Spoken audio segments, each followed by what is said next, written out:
अच्छा भाई, अब इसमें सबसे पहले जो रिटेन अर्निंग है जो यहाँ पे लिखी हुई है 184,000, सबसे पहले वो कह रहा है कि इसको भी करेक्ट करो और ये बैलेंस शीट के भी आइटम्स को जो लिखा हुआ है उसको करेक्ट करें। ठीक है भाई, अच्छा क्वेश्चन है। सबसे पहले कह रहा है included in property plant and equipment carrying value कितनी है।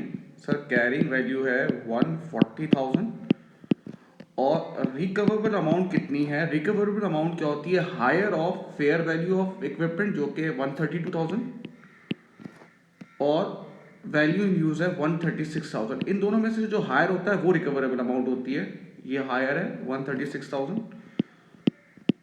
अब आप देखें कैरिंग वैल्यू है 140,000 और 136,000 इसका रिकवरी अमाउंट है, तो आपका एसेट ओवर स्टेट हुआ है। तो आप क्या करेंगे, 4,000 से इस एसेट को इसकी वैल्यू डाउन कर देंगे जिसको हम कहेंगे इम्पेयरमेंट।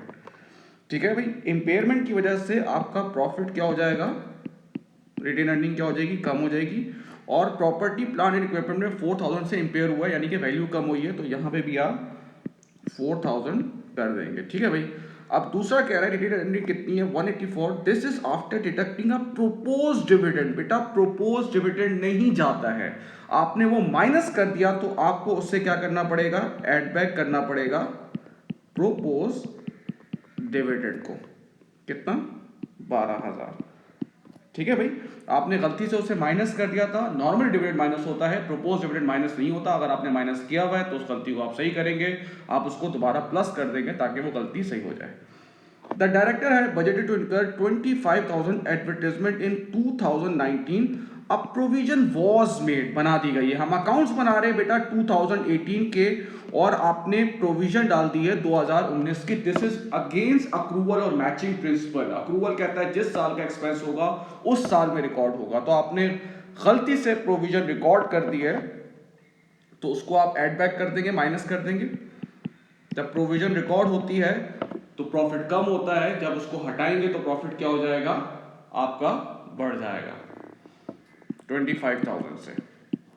ठीक है भाई, अब वन क्या कह रहा है, नेक्स्ट वाला ये कह रहा है a deposit of 3,000 had been made to supplier for goods to be deliver in April 2019।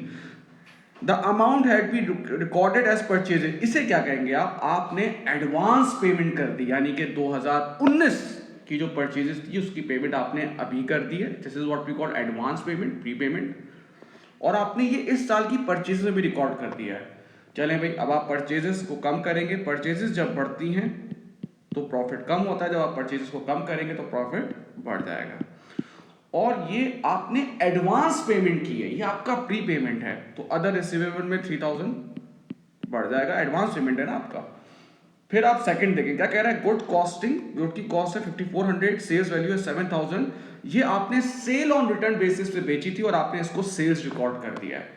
अब मैं आपसे फिर कहता हूं, ये बात आप बहुत दफा सुन चुके होंगे कि sale on return basis accounting standard के मुताबिक ट्रांजैक्शन नहीं होती है। Sale on return basis sale नहीं होती है। अगर आपने इसको सेल रिकॉर्ड कर दिया है, इसको आप एड बैक कर दें, इसको आप माइनस कर दें, ये ट्रांजैक्शन नहीं होती है।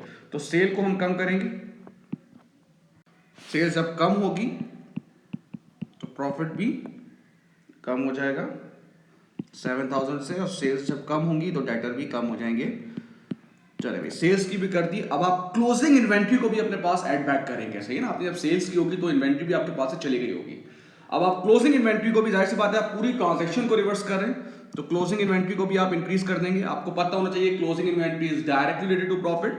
क्लोजिंग इन्वेंट्री बढ़ेगी तो प्रॉफिट भी बढ़ेगा, और प्लस 5,400। ठीक है भाई, अब ये आपका सारा जैसे कहते हैं हो गया, इसको अब आप सारा प्लस माइनस कर लीजिएगा। ठीक है भाई।